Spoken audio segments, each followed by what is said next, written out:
Welcome back, everyone, for another deep dive. And today we're going to be tackling something I think a lot of people are really interested in, and that is Yeah. this whole idea of persuasion. Yeah. And It's a big one. it is a big one. We all want to know, how to Also, get people to at least understand it. at least understand it better. Yeah, yeah, and hopefully, use it ethically. Oh, So, yeah. to kind of get to the bottom of this, we are going to be taking a look at Okay. some audio excerpts from Dave Lakhani's book, Persuasion, The Art of Getting What You Want. I like that title. It's a good one, isn't it? Yeah. It's very direct. Yeah. And so we're going to be looking at those and kind of pulling out Yeah. the most salient points from those. Nice. And then hopefully, as we discuss this, we'll be able to Yeah. really distill what he's saying. Awesome. Yeah. Well, he jumps right in with a pretty bold claim. Yeah. He says he can be dropped anywhere in the world with nothing. Oh, wow. And rebuild his life in a day using only persuasion. Okay. Big statement. He's putting it all out there right from the beginning. Yeah. So he obviously thinks this is like the most important skill you could possibly have. Totally. And he sees it as being woven through every aspect of life. Right. Not just selling a product or closing a deal. Yeah. It's like convincing yourself to go to the gym or asking for a raise.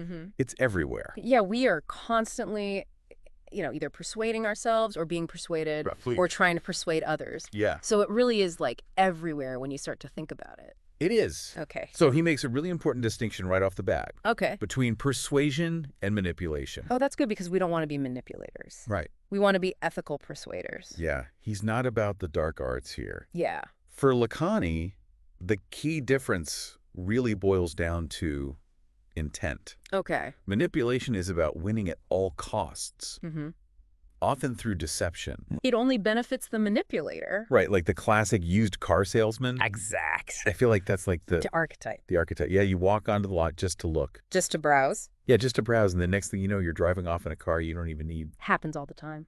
That happened to me once. Oh, no. It's like, how did I? Did you really? Yeah. No. It's like you said, it's manipulation. Yeah. Okay. Well, and he actually breaks down like the 4 conditions that are right for manipulation. Oh, really? So it's like a formula. Okay. First, you're looking for a solution to a problem. Okay. You feel pressured for time.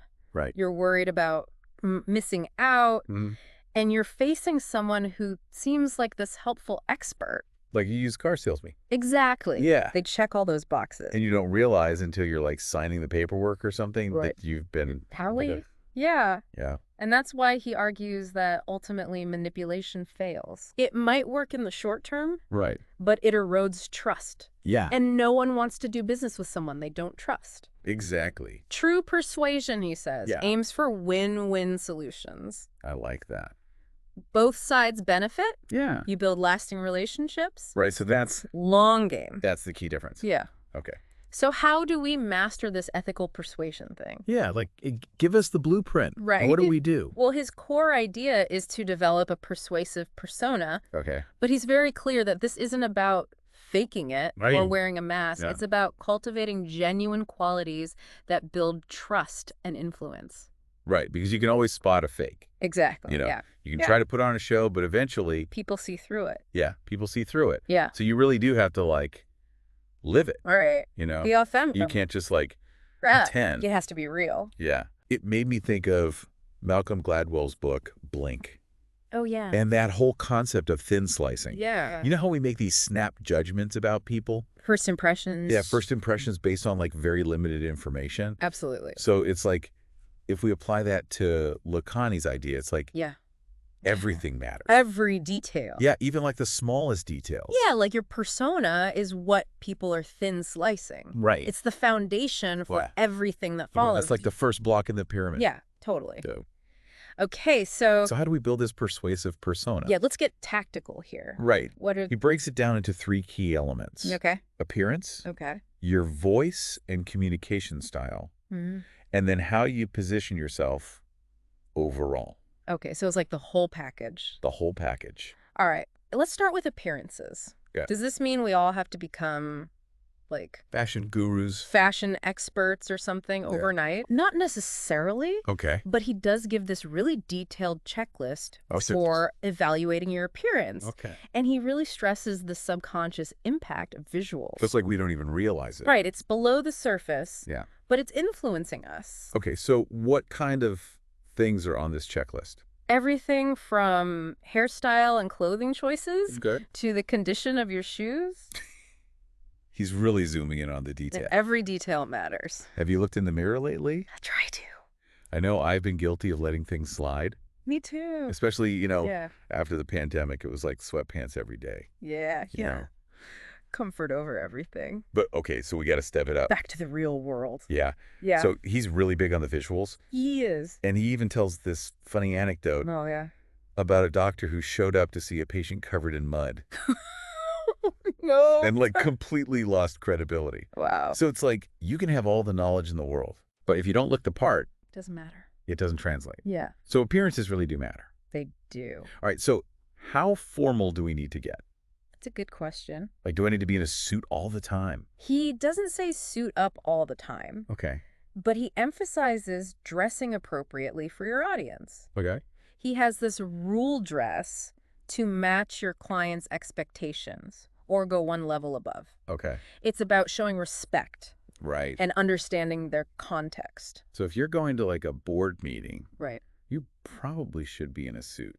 Yeah, you want to project that authority and competence. Right. But if you're meeting a potential investor for a tech startup, Yeah. maybe a suit is too much. Yeah. You know? Right. You want to read the room. Right. And that's where this concept of tailoring comes in. Oh, yeah. Tell me about that. He says quality tailoring can really elevate off-the-rack pieces. Okay. You don't have to spend a fortune Yeah. to look sharp and professional. That's good because not everybody has like a bespoke tailor Right. on speed dial. Exactly. You can find great pieces Yeah. and then have them tailored to fit you perfectly. Right. And he also mentions Judith Rasband's style scale. Oh, yeah. I've heard of that.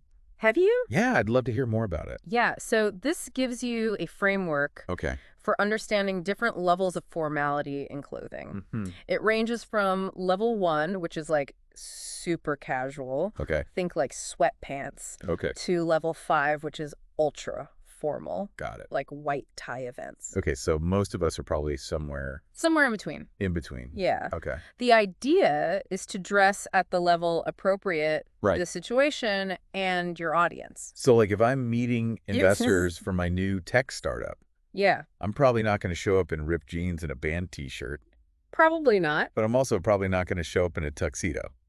unless it's a themed event. Right. So it's about finding that sweet spot. Exactly. Okay. But he does say certain appearance elements are non-negotiable, Okay. Like what? no matter what level on the style scale Yeah. you're aiming for. Okay. Think things like polished shoes, well-groomed hair, Okay. overall neatness. Those little details. It's the details that elevate your look. Yeah. Yeah, Okay. So we've covered the visuals. right. Now let's talk about how we sound, Oh, yeah. because I think we've all had that experience. The dreaded voice recording. Yeah. Of hearing our recorded voice and being like, Oh my God, is that me? is that what I sound like? Yeah, it's jarring. It's so jarring. It is. So Lakhani actually brings in voice coach Susan Berkeley, Nice. and she starts by addressing that experience. Okay. She says it's because we're not used to hearing. How we sound to others. Yeah. Right? It's like we hear ourselves differently. Yeah, through bone conduction and all that. Yeah, through our own stall. Yeah, it's different. So she recommends humming to find that facial mask Interesting. and improve projection. Okay. So it's like you're engaging those muscles in your face. Right, using your whole face. To create Yeah, not just your vocal a cord. richer, more resonant sound. Interesting. She also talks about vocal variety. Yeah. So changing your pace and pitch. That's huge. Yeah, to keep people engaged. Right. Because if you're just like monotone, Yeah, people tune out. like a lullaby. Yeah, exactly.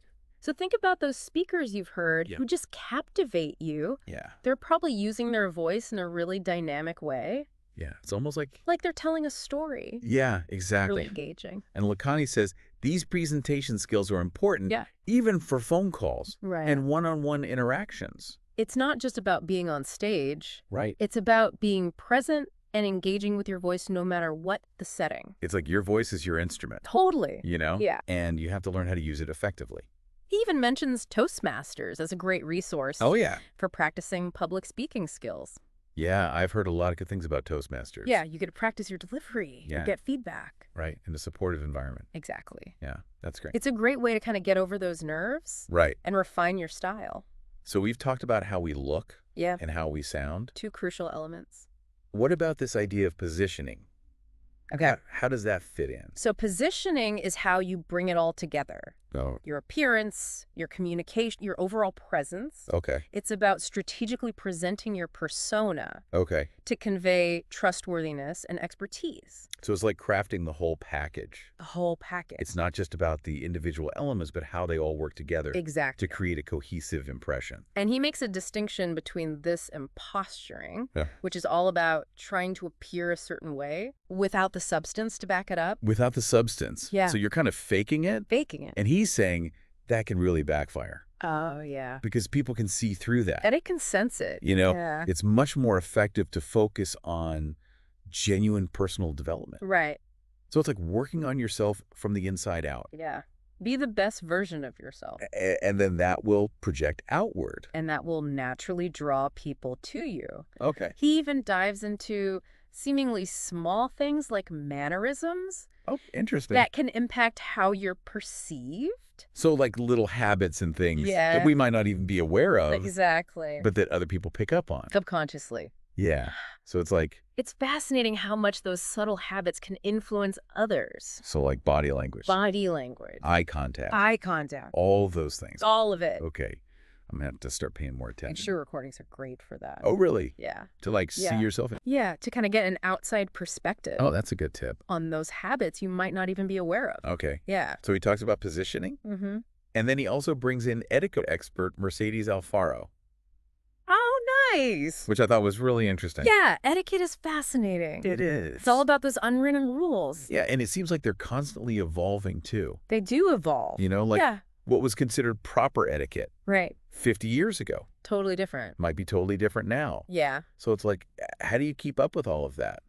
Well, Alfaro says etiquette isn't about stuffy rules. Okay. It's about making others feel comfortable and respected. So it's less about memorizing which fork to use Exactly. and more about just being considerate. Yeah, and creating a positive experience for everyone. Right. And she does give some practical tips. Like what? Like, for example, she talks about the proper way to shake hands. Oh, I'm always so self-conscious about that. Really? Yeah, like It's a delicate balance. it is. Yeah. You don't want to be too firm, Right? but you don't want to be like a limp fish either. Yeah, it's like finding that sweet spot. Exactly. Okay. So firm but not bone-crushing handshake. Firm, but not bone crushing. Got it. Yeah.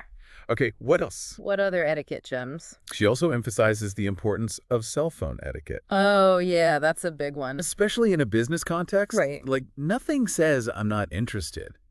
Yeah. Like scrolling through your phone during a meeting. It's so disrespectful. It is. It's like, It's like you're not even present. yeah, you're not present at all. Yeah. You're just like in your own little world. Totally. So cell phone etiquette. Cell phone etiquette. What else? She covers dining etiquette. Okay. Like which bread plate is yours at a business dinner. Oh, those are the things that I'm like, That can trip you up. yeah, they can trip you up.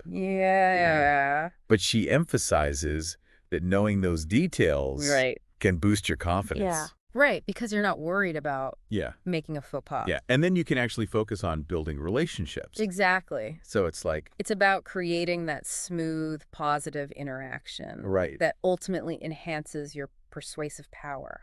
Okay. So it sounds like a lot to keep in mind, It is. but I'm starting to see how all these pieces fit together. Yeah. The appearance, the communication, the positioning, Positioning. even etiquette. etiquette. It all contributes to building that strong, Yeah. persuasive persona. And then he takes it a step further. Okay. I'm Like, intrigued. He introduces this concept of transferring power, Okay. which is where things get really interesting. Tell me more. So it's the idea that we can boost our persuasive power Okay. by tapping into the endorsements of others. Oh, interesting. So it's like borrowing their credibility and influence Okay, to amplify your own. So like if a celebrity endorses a product, Exactly. I'm more likely to buy it Right. because I trust that celebrity. Right. It's like a shortcut Yeah. to trust. Okay. And he outlines 2 main types of transfers, Okay. active and implied. Break those down for me. Okay. What's the difference? So an active transfer is a direct request for an endorsement. Okay. Think testimonials, referrals. Okay. Someone vouching for your skills or experience. So, like, if I get a job Right? because somebody recommended me, Exactly. that's an active transfer. That's an active transfer. Okay. And it shows how powerful those direct endorsements can be. Yeah. It's like you're being vetted Right. by someone your audience already trusts. Oh, that's a good point. Yeah. It's like they've already done the work for me. Exactly. You know, Yeah. so I don't have to start from scratch Exactly. building that trust. Right. I could just kind of piggyback Piggyback on their credibility. on their credibility. Exactly. Okay, that's brilliant. Yeah. What about implied transfers? So those are a bit more subtle. It's about the associations you cultivate. Okay. Think about the organizations you belong to, Okay. the groups you affiliate with. Mm-hmm. They create implied endorsements How so? because they signal shared values and standards. Oh. So if I see that you're a member of a respected professional organization, Coffee. I'm going to assume you meet their criteria for expertise. Right. It's like a stamp of approval. It's like a signal, you know? Yeah? Like a badge. Yeah, badge. Okay. So what kind of organizations carry that implied credibility? For our listener. Yeah, for our listener. Like, what are some examples? Well, professional associations are a big one, Okay. but also charities, alumni groups, Mhm. even informal networks Oh. like book clubs or volunteer organizations. So it's about signaling Yeah, your yeah. involvement, And like demonstrating your commitment to something bigger than yourself. Exactly. It helps build trust and credibility. Right. Which can be incredibly powerful in persuasive situations. Okay. And of course, we can't forget the power of media coverage. Oh, yeah. If a respected media outlet features you or your work, Right. that's a huge implied endorsement. It's like they're vouching for you.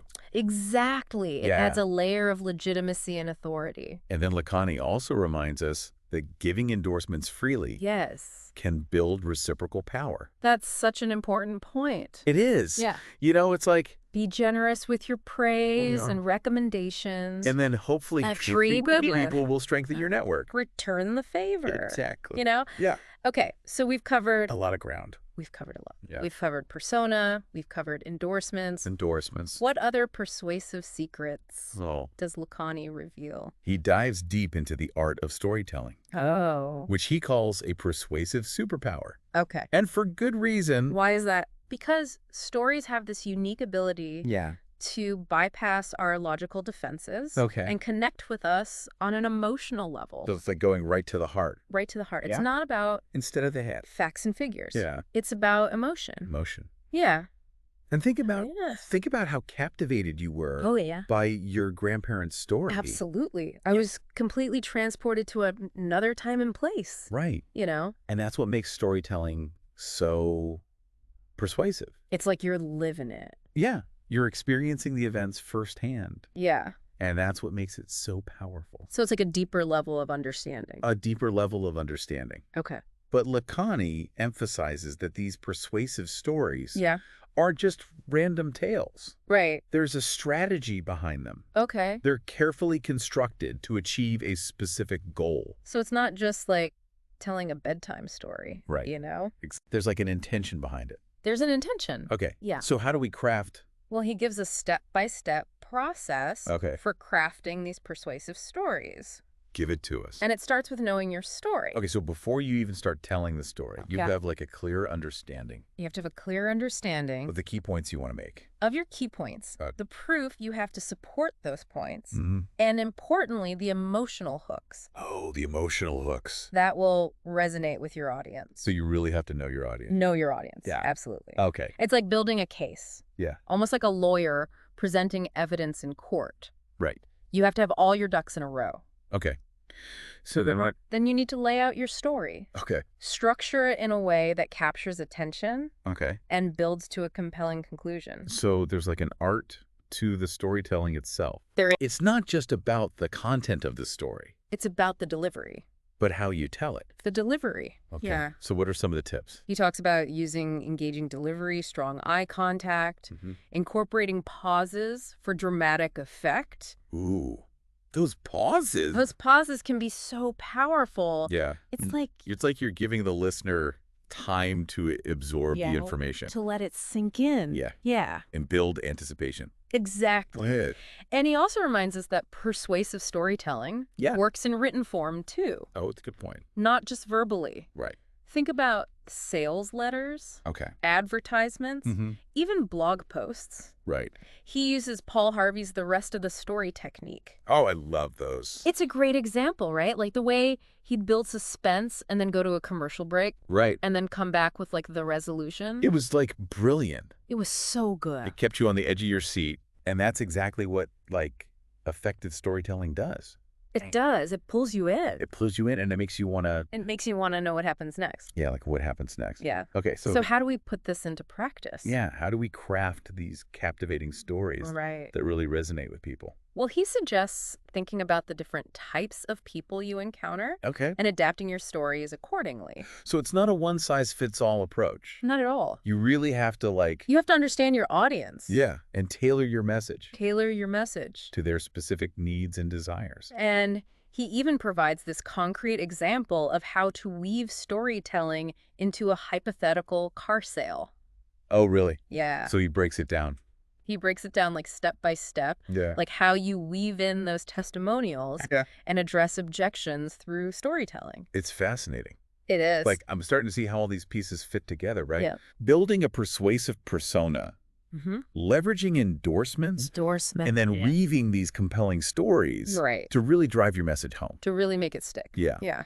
Okay, so before we unleash our newfound powers of persuasion on the world, what is like Lakhani's ultimate takeaway? Like, what does he want us to do? Yeah, what does he want us to do with all this? With all this knowledge. With all this knowledge. He's a big advocate for ethical persuasion.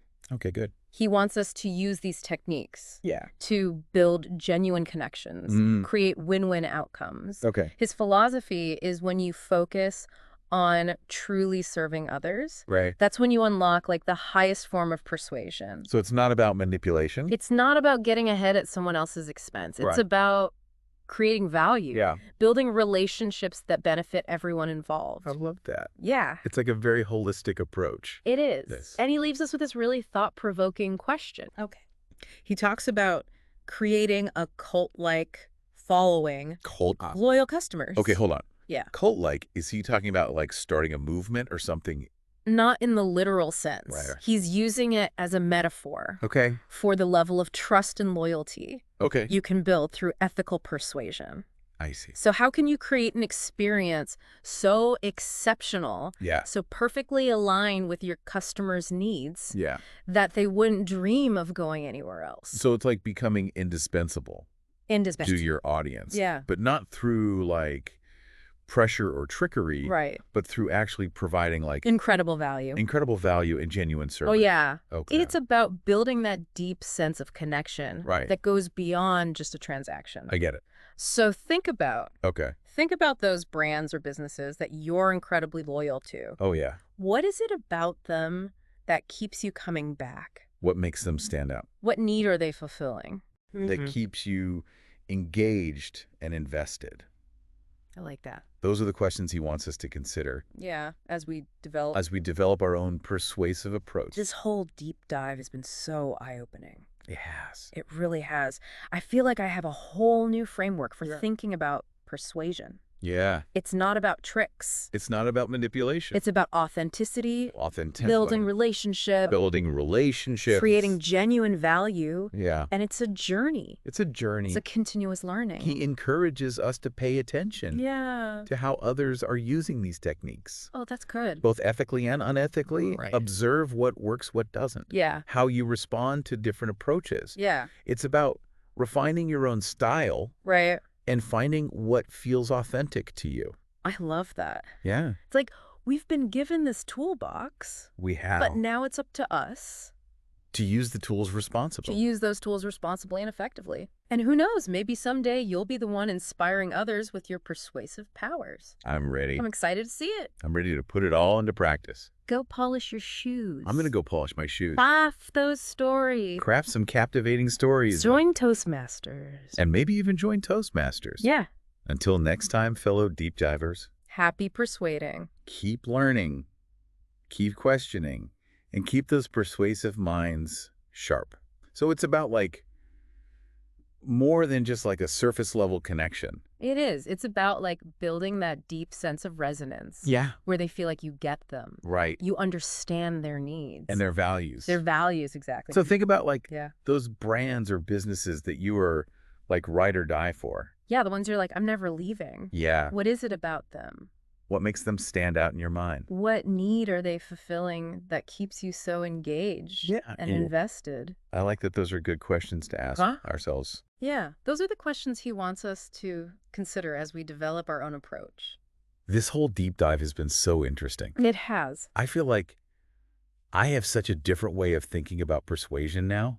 Me too. It's not about like these slick tricks or, being manipulative. Not that at all. It's really about authenticity and building relationships. And getting genuine value. Creating genuine value. That's what it boils down to. Yeah, and I like that he emphasizes that it's a journey. Oh, absolutely. It's not like you arrive. It's not like you learn these techniques and then suddenly you're like... You've got it all figured out. Master persuader. No, it's an ongoing process. It's like a muscle you have to keep working out. Totally. Yeah. And he encourages us to like pay attention to how others are using persuasion. Oh, that's good. Both ethically and unethically. Yeah, like watch and learn. Observe what works, what doesn't. How you respond. How you respond to different approaches. Right. It's about refining your own style. Right. Finding what feels authentic to you. I love that. It's like, we've given this toolbox. We have all these tools. And now it's up to us to use those tools responsibly and effectively. I love that analogy. So to wrap things up, yeah, it sounds like the key takeaway here is that persuasion is about more than just getting what you want. It's much bigger than that. It's about building relationships, creating value, and really serving others. Absolutely. And I think when you approach persuasion from that perspective, it becomes a much more powerful and positive force in the world. I agree. Welcome. Well, this has been a great deep dive. It has. Thank you so much for sharing your insights. My pleasure. And thanks to everyone for listening, and we'll see you next time. See you next time.